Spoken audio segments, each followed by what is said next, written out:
Hi everybody, this is Stefan Molyneux from Free Domain Radio. As you've doubtless heard, the name Seth Rich has exploded back into the American political media and news landscape recently after a certain period of dormancy. The information that is coming forward at the moment is shocking. It is deep, it is many layered. We're going to try and peel back those layers and to ascertain, at least as best as I can at the moment, the truth about Seth Rich, his murder, and what it means. So, of course, the backstory we start with on July 10th, 2016. Democratic National Committee staffer Seth Rich was shot twice and killed near his home in northwest Washington's Bloomingdale neighborhood. The 27-year-old Rich had been employed by the DNC to work on a computer program to assist voters to more easily get to the polls. Responding to reports of multiple gunshots, patrolling police found Seth Rich lying in the street and bleeding at 4:19 a.m. Now, despite supposedly being the victim of an attempted robbery, none of Rich's possessions were taken, and his wallet and cell phone and a very expensive necklace were found on his person. Thousands of dollars worth of stuff just left lying there. Rich was pronounced dead at approximately 5:57 a.m. at a local area hospital. Seth Rich's father, Joel Rich, said, if it was a robbery, it failed because he still has his watch, he still has his money, he still has his credit cards, still had his phone, so it was a wasted effort except we lost a life. Now, multiple individual groups and individuals have announced rewards for information leading to the conviction for the murder of Seth Rich, including WikiLeaks. WikiLeaks. Why would WikiLeaks, an international organization for the dissemination of whistleblower material, why would WikiLeaks take interest in one of Washington's many murders? We'll find out about that in just a moment. Washington's Metropolitan Police Department have put up $25,000 and Republican lobbyist Jack Burkman has put up $130,000. Republican lobbyist and D.C. lawyer Jack Burkman said nothing was taken from Seth, not his wallet, gold chain, credit cards, or a sizable amount of cash. So you know there's no robbery gone awry.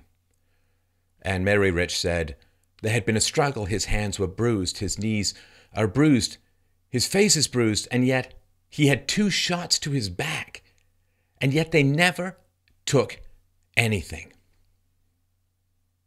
Now, even more backstory.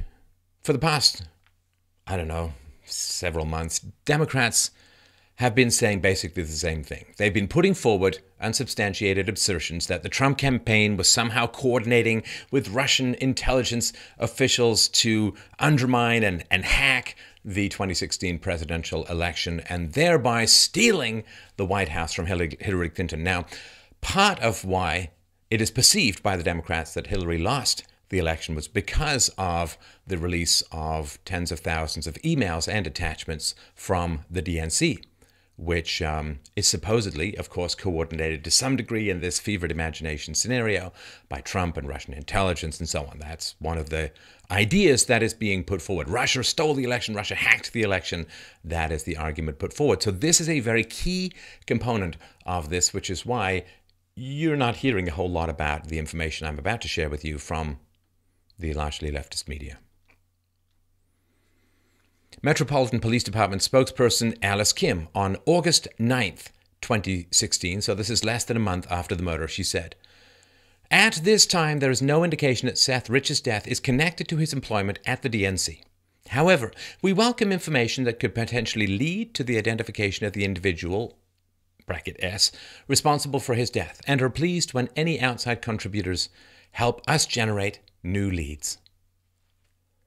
Now, in August 2016, WikiLeaks founder Julian Assange strongly implied that Seth Rich was the source of the Democratic National Committee email leak. Now, of course, WikiLeaks has a very strict policy of keeping those who supply WikiLeaks with information, keeping their identities anonymous.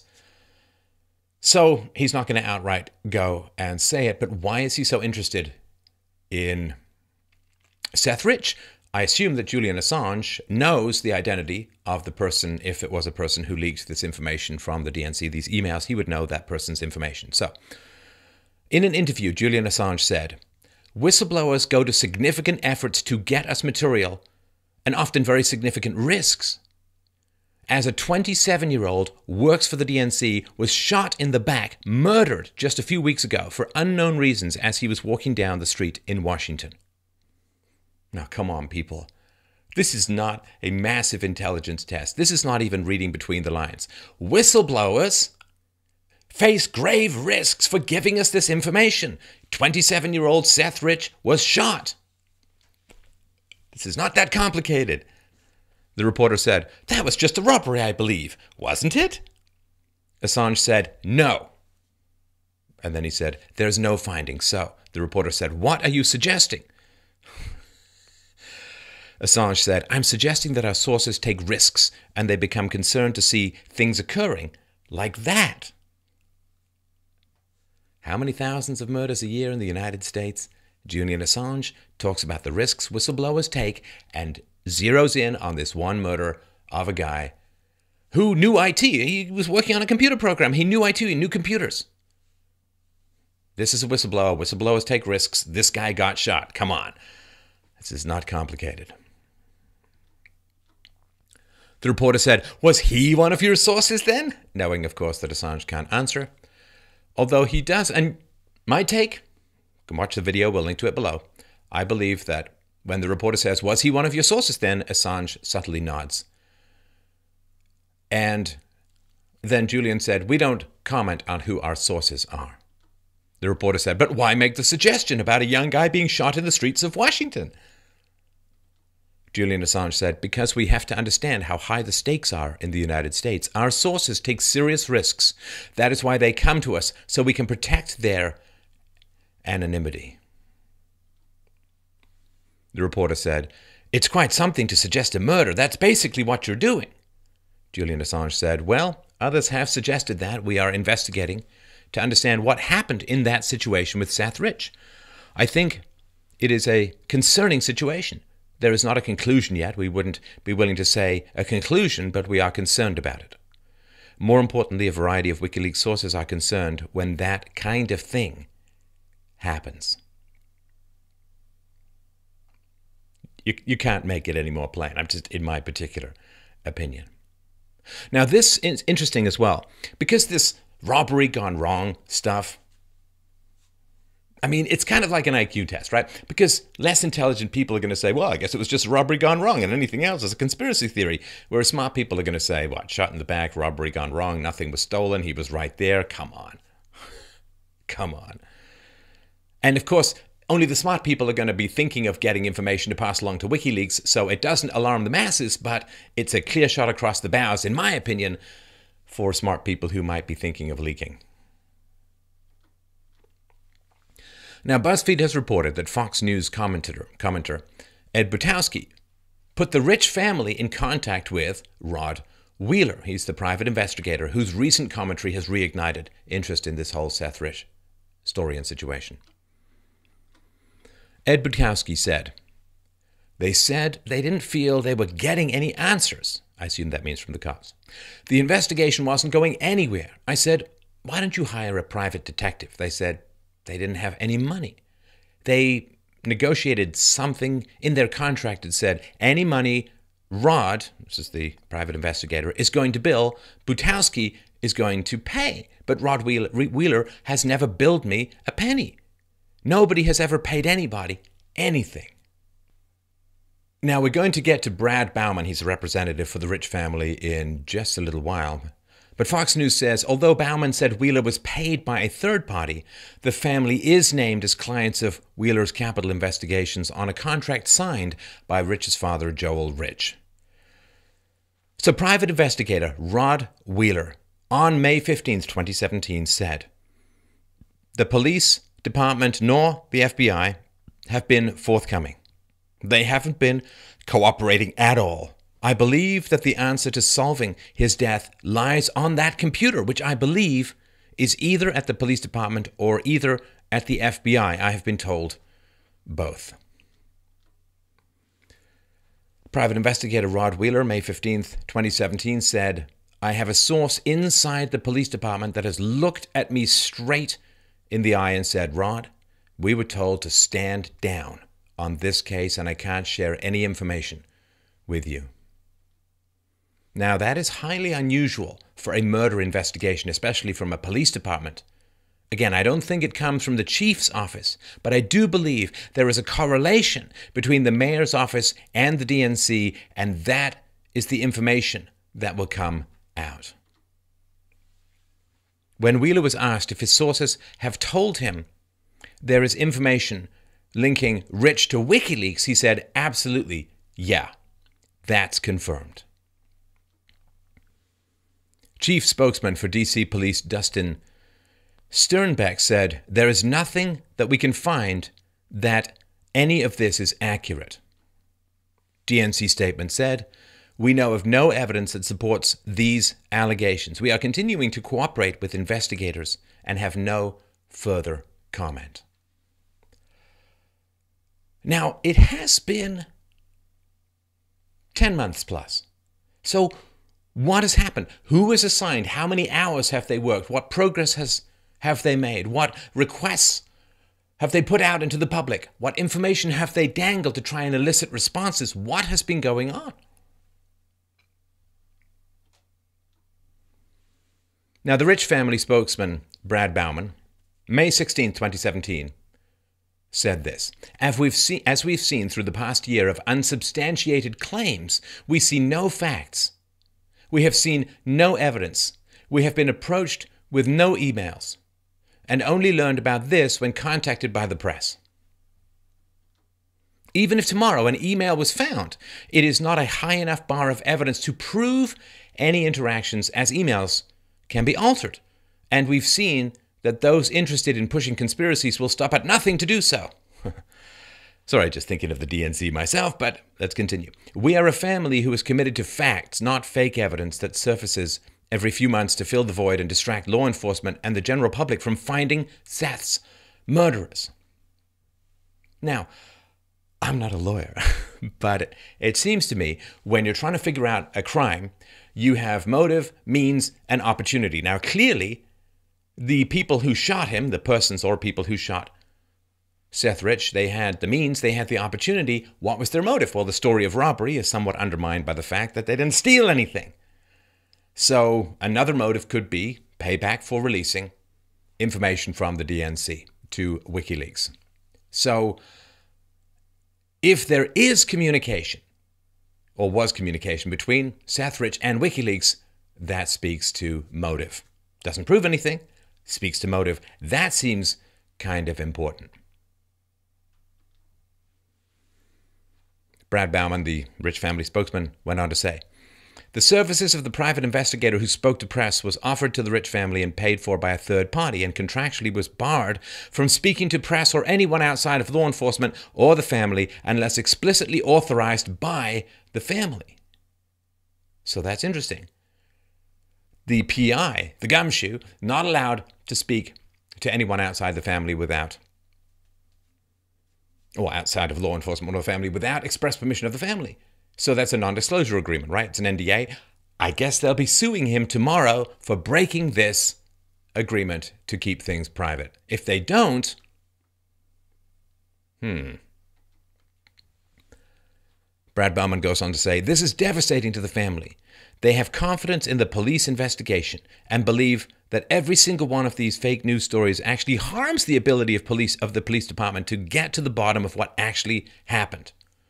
I think that they've expressed some discontent with the progress being made by the police department. And I fail to see how bringing Seth's murder back into the light, bringing more information back in the light, engaging the all-seeing Sauron eye of /Paul is doing anything other than helping the police. More people are aware of it. More people may remember something. More people may know something. More people may come forward. So I don't see how this is stopping the police. Oh no, there's more publicity about a crime. I mean, isn't that what the police do when they want to open a cold case or they want to get something going? Is they publicize the crime again and ask for new information? Publicity helps, right? Unless, ... So WikiLeaks on August 11th, 2016 said, Seth Rich's new family spokesman is Brad Bauman, a professional Democrat crisis PR consultant with the Pastorum Group. Now, this guy is a Democrat and a half. I mean, he's on RT talking about Trump's impeachment. I mean, he's just all over the case of the Dems. So he's in there. Brad Bauman's LinkedIn page lists his roles as managing a crisis communications and full-service public relations firm and providing strategic communications advice to Democratic candidates and labor unions. So Seth Rich worked for the DNC.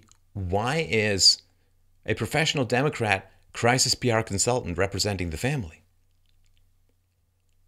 I mean, that seems significant to me. And why aren't people reporting this? They're reporting, well, this is what Brad Bauman says, but they don't point out that he is a crisis consultant management guy for the Democrats. Who's he being paid by? The family says they don't have any money, can't even afford a private investigator to investigate the death of their son.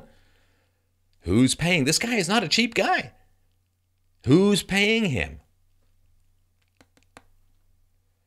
Fox News is reporting that Wheeler's comments have since been independently corroborated by a federal investigator.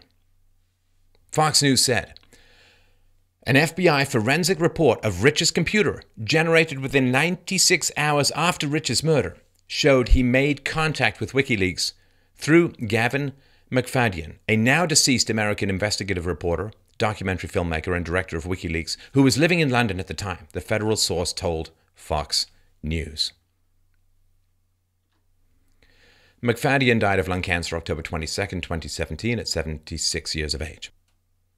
So this federal source, according to Fox News, went on to say, I have seen and read the emails between Seth Rich and WikiLeaks. The federal investigator told Fox News, confirming the McFadden connection. He said the emails are in possession of the FBI, while the stalled case is in the hands of the Washington Police Department. Democrat involvement, FBI failing to move on emails they have in their possession. I don't know, what's the French phrase for déjà vu? Fox News went on to say the federal investigator who requested anonymity. Yes, I can understand that. Hey, I'm going to criticize potentially nefarious stuff that might involve the Clintons. I think I'm going to do this from a bunker on Mars. Fox News went on to say the federal investigator who requested anonymity said 44,053 emails and 17,761 attachments between Democratic National Committee leaders spanning from January 2015 through late May 2016 were transferred from Rich to McFadden before May 21st. Remember, he's the London director of WikiLeaks. Fox News continues, on July 22nd, just 12 days after Rich was killed, WikiLeaks published internal DNC emails that appeared to show top party officials conspired to stop Senator Bernie Sanders of Vermont from becoming the party's presidential nominee. That controversy resulted in Debbie Wasserman Schultz resigning as DNC chairperson. WikiLeaks has also retweeted the recent Fox News article entitled, Slain DNC Staffer Had Contact with WikiLeaks, Investigator Says, which adds, of course, to the speculation. So, look, I mean, come on. If you don't understand what WikiLeaks is doing, I don't know how to help you, and this may not be the channel for you. It's all as clear can be. The Democratic National Committee and Debbie Wasserman Schultz are currently being sued for fraud in a class action lawsuit brought by Bernie Sanders supporters who made financial contributions to the candidate with the expectation of a fairly conducted primary process. For more on that lawsuit, please check out my interview with attorney Jared Beck on this very channel. We will link to it below. Very, very important stuff. Now, we've been hacked. Information has gone public. It's terrible. We think it's the Russians. It's terrible. What are we going to do? Well, Surely you would call the FBI. They seem to have some experts pretty good at figuring this stuff out. But the Democratic National Committee never allowed the Federal Bureau of Investigation to examine their supposedly hacked servers, despite, quote, multiple requests at different levels. Former FBI Director James Comey confirmed as much while testifying under oath and couldn't explain why the DNC rebuffed the FBI's request for a first-hand examination. Didn't trust the FBI. I guess for the Democrats, you only trust the FBI when it investigates, finds evidence of significant wrongdoing, but then doesn't recommend a prosecution of one Hillary Rodham Clinton. So, December 2016, after multiple requests at different levels from the FBI saying, hey, we'll have a look, we'll find out how you were hacked. Of course, if they weren't hacked, if it was a leak from inside, then that significantly undermines the whole Trump-Russia narrative, right? So if the leak came from inside and the guy got murdered, see, pieces falling. It's like not Tetris here, folks, right? Pieces falling into place. If it was a leak from inside, that would be pretty quickly established by the forensic computer experts at the FBI. They'd say, well, no, it was a leak from inside. Now, if it was a leak from inside, then they can't pull the whole Russia wool over everyone's eyes. So that could potentially be a motive as to why they kept the squints from the FBI as far as humanly possible from their computers. Instead, December 2016, the DNC hired a cybersecurity firm called CrowdStrike, which later released a report asserting that Russia was involved in hacking the political organization. Interesting. We'll get to what WikiLeaks has to say about this hatching of the Russia narrative, the excuse as to why Hillary lost. Politician with decades of experience and spending way more than Donald Trump. Lost.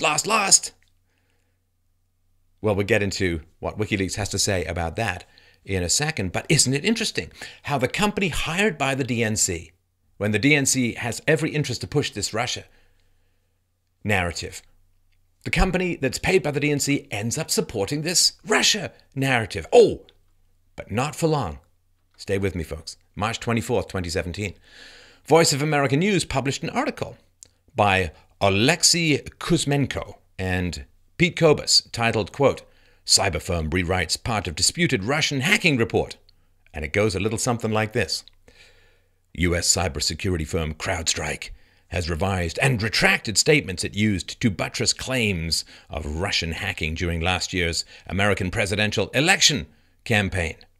The shift followed a VOA report that the company misrepresented data published by an influential British think tank.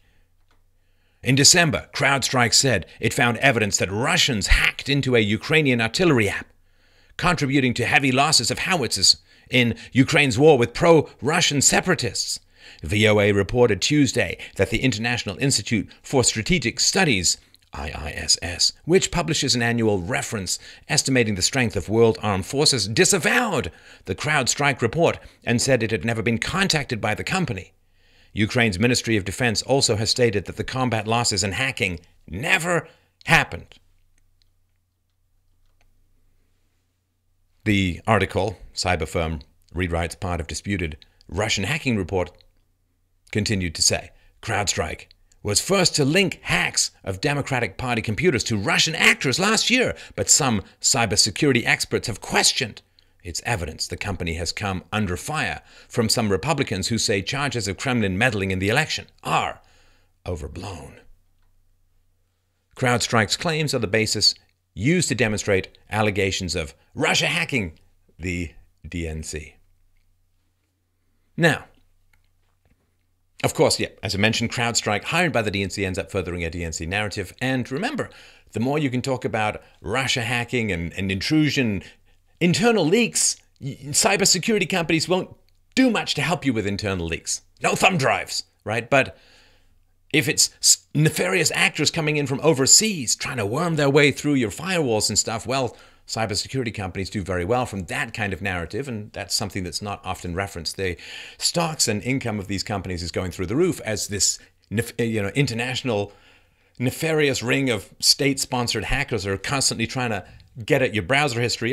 Says half my audience. But there is a financial incentive in pushing that, even outside of the DNC stuff.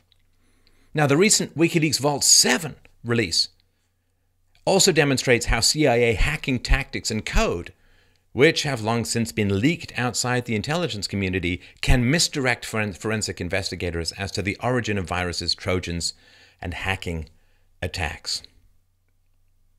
Boy, you know, it'd be a real shame if Americans and other people around the world, particularly in the West, if we gave up massive amounts of privacy rights in order to be kept safe from bad things, and then a lot of the money that we spent to keep us safe from bad things was used to develop hacking tools, which then got lost out onto the web and ended up in the hands of a whole bunch of people who hijacked your data, encrypted it, and then demanded bitcoins to pay it off. Boy, wouldn't that be terrible?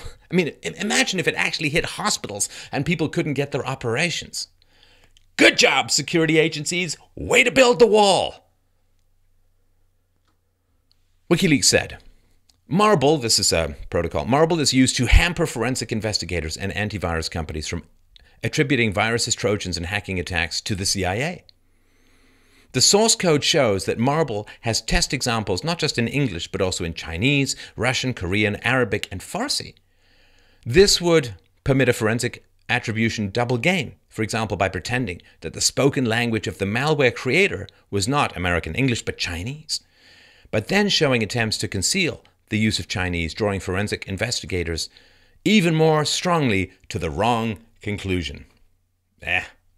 Ever since the personnel files of the State Department were hacked, nobody knows anything, because nobody knows who's compromised, nobody knows who's been blackmailed, nobody knows anything. It's an alphabet soup nonsense at the moment, in my humble opinion.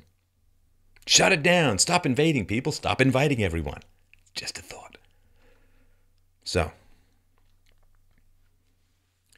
probably unrelated, but somewhat worth mentioning. An email from John Podesta to Robbie Mook on February 22nd, 2015. He said, I'm definitely for making an example of a suspected leaker, whether or not we have any real basis for it. So, this game of reversey is getting a bit old, but I'm going to do it one last time. Okay, maybe a few more last times, but this one is kind of important. So just imagine this, if you will. Let me take you on a little journey here. Imagine if a Trump staffer was murdered mere days before incredibly compromising emails about Donald Trump were published. And the publisher of those emails all but said the Trump staffer was the source. This guy then gets murdered. And the publisher of those emails offered a $20,000 reward for information regarding his murder, zeroing in on this guy. Now imagine that Trump said, oh, we got hacked. And the FBI said, hey, we'll come and look at your computers. We'll find out who hacked. We'll get these guys. And Trump says, no, you can't have access. But I'm going to hire my own company that comes out with a report that says, oh, yeah, it was the New York Times that hacked Donald Trump's servers and released all his emails. Yeah, it was the New York Times. Carlos Slim, once more. Now, imagine if the key claims that supported this private Trump-hired company's claims that the New York Times accessed illegally his servers. What if the key claims to support all of this turned out to be wrong and then were retracted from the private company's report? Imagine if a private investigator connected to the family of the murdered Trump staffer claimed to have evidence demonstrating a clear motive for murder and the possibility of a massive cover-up by Trump. Imagine if a Trump-aligned spokesman for the family came out and rebuffed the reports. Just imagine. Imagine. I mean, imagine. Don't even have to imagine. Remember how mental they went? Over his cat grabbing? Hey, did you know? Some women really like sexual advances from rich, powerful, tall, and famous men. Stop the presses. Hold the phone. Just imagine. They would go mental. It would not be a conspiracy theory. It would not be considered a conspiracy theory, but a very legitimate line of inquiry, which is what it should damn well be.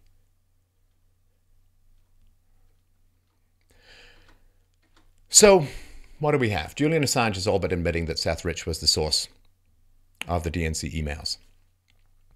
there is some evidence, some verbal evidence, anonymous sources, I get all of that, but some evidence that Rich was in communications with WikiLeaks. James Clapper, former director of national intelligence, says there's no evidence of Russian hacking.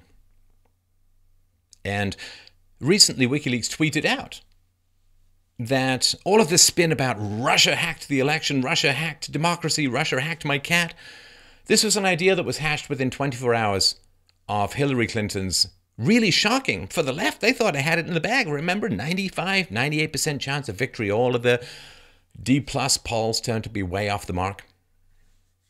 That this idea, we're going to blame it on Russia. Russia hacked everything. Russia did it. Russia ate my homework. Within 24 hours of Hillary Clinton losing, WikiLeaks tweeted about this, right? So this was occurring within 24 hours of Hillary losing. Quote, new book shattered by Clinton insiders reveals that Blame Russia plan was hatched within 24 hours of the election loss. This is important.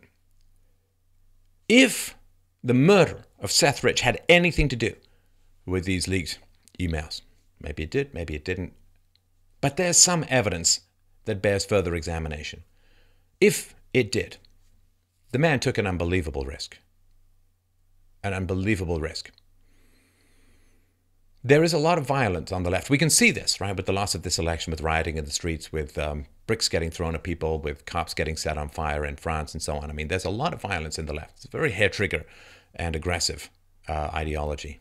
Now, we see this from more extreme forms of leftism, with communism and so on, slaughter tens of millions of people. So he took a huge risk. And if his death had anything to do with the risk that he took, honoring his sacrifice would be to continue this investigation and go further and go deeper. I'm sure the NSA has some information. I'm sure that they could share it.